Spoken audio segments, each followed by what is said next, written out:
And with the state title on the line Saturday night, we'll have more stats and highlights coming up from the St. Johnsbury Academy Hilltoppers. News 7 starts right now. Starting today, Vermont drivers can now be ticketed for using cell phones and other devices. News 7 starts right now. NEK Waste Management has 49 towns in their district. Each of those towns voted on a separate budget on town meeting day. Those budgets were slightly affected by Act 148. While students dream of going to school for free, Obama's plan, if all goes well, will allow students to go to any state school with their first 2 years being free of tuition. This bill was written to require the government to have a warrant before searching civilians' electronic devices, as well as their personal data. Thank you, Nick. And as you can see, tricks and treats are already starting to trickle in here at the Lindingville Firehouse. They actually open their doors up to the public. Listen, everybody up. Are you ready? Go! 1 in every 3 children in the United States is considered overweight or obese. Over the last 30 years, obesity has more than doubled in children and quadrupled in adolescents. When you think about your health, that's the most important thing that you have. I mean, it's not like an automobile or a bicycle you can trade it in when it starts to go bad. Your body is what you have. There is no sole reason for childhood obesity, but many believe that fast food plays a big role in the country's issue. When taking a look at some fast food choices, a Big Mac from McDonald's contains 540 calories and 29 grams of fat, while a Whopper at Burger King is 670 calories, and even for the Mexican food lovers, Nachos Bel Grande from Taco Bell have 100 more calories than that, weighing in at 770. According to healthyeating.org, children should be taking in about 2,000 calories daily, meaning those nachos from Taco Bell would be about 40% of a child's daily intake. Outside of school, things such as fast food menus factor into childhood obesity. Here in Barnet, teachers focus on getting the kids healthy meals every day and getting them physical activity at least twice a week. I'm not quite sure what the answer is, whether it's food, physical activity. More than likely, it's probably a combination of both. Physical education twice a week is what we have here for all students, which is great. It can be better, but I understand. And I try to take advantage of those 2 days. Phys ed class is one thing, but schools have been making movements to bring more activities to everyday life. They do a lot of events, like Walk to School Day. There's an International Walk to School Day. They did a Winter Walk Day this year. Well, there's a lot of reasons. Probably number one would be having to do with the kids' health. Mm-hmm. We still have a problem with obesity in this country, and a lot of that is because kids are not active enough. Schools aren't the only places trying to minimize the problem. We've been working on obesity and poverty-related issues. We've actually made some slight improvement in people being more physically active, so that's a very good thing. It doesn't take an expert to find ways to eliminate the problem. 8th grader Carter Hilliker did a science project on how to be healthier and gave tips to his fellow classmates. Drink a lot of water so you can replenish your body, so you stay active and always be able to do things, and make healthy choices for food so you can grow bigger, stronger. Being physically active is important. Trying to encourage them that what they do has a direct impact on their health. The Center for Disease Control and Prevention recommends 60 minutes of physical activity daily for children. And while Barnet is only able to give their students 2 days a week, Mr. Bogey says he tries to incorporate activities in class that they can do at home. Reporting for the Vermont Center for Community Journalism, I'm Alex Farnworth in Barnet. Gluten, it's not a myth, it's not really an allergy. Dietitian and nutritionist Sharon Anderson says there is no such thing as a gluten allergy. Gluten is a protein portion of some grains. Gluten is only found in barley, rye, oat, and wheat. Anderson says the only instance where she would recommend cutting gluten out of a diet would be when someone has a celiac disease, where gluten may cause intestinal damage.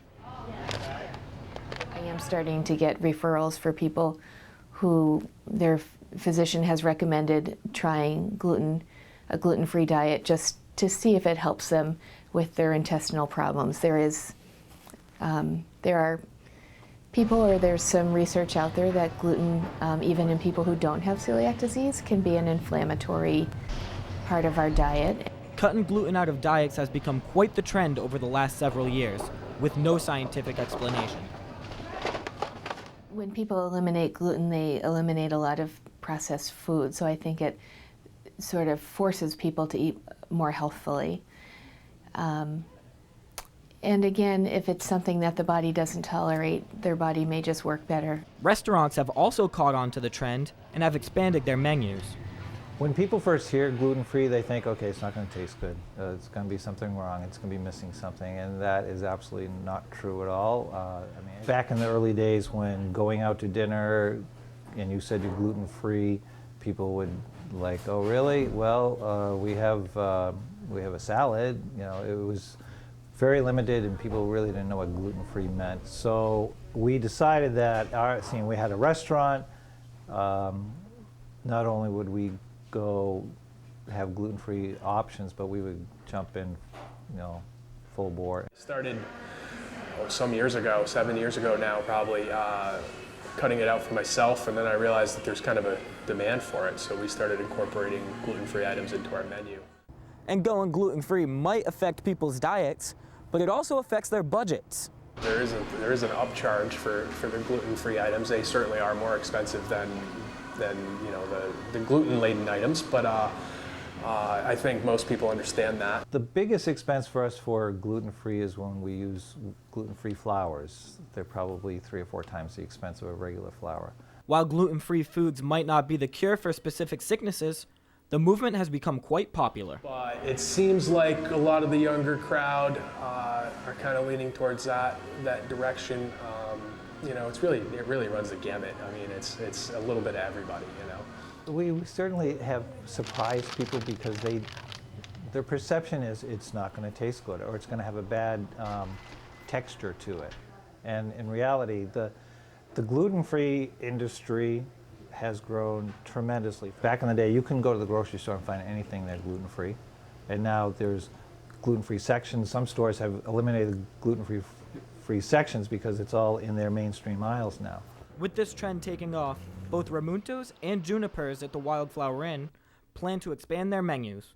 Reporting for the Vermont Center for Community Journalism, I'm Alex Farnworth.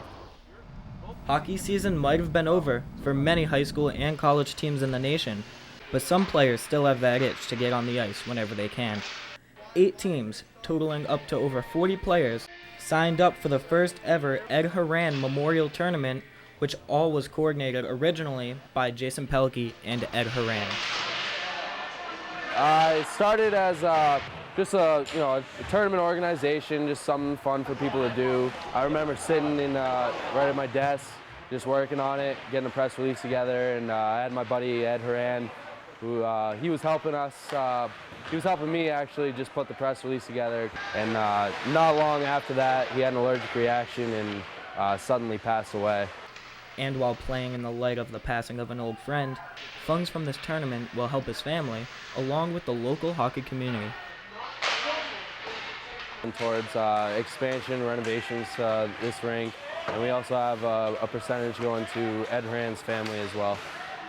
Jason wasn't the only Pelkey on the ice. His cousin Amanda, an Olympic hockey player for Team USA and a forward for the University of Vermont, was able to get back on the ice after her season came to a close.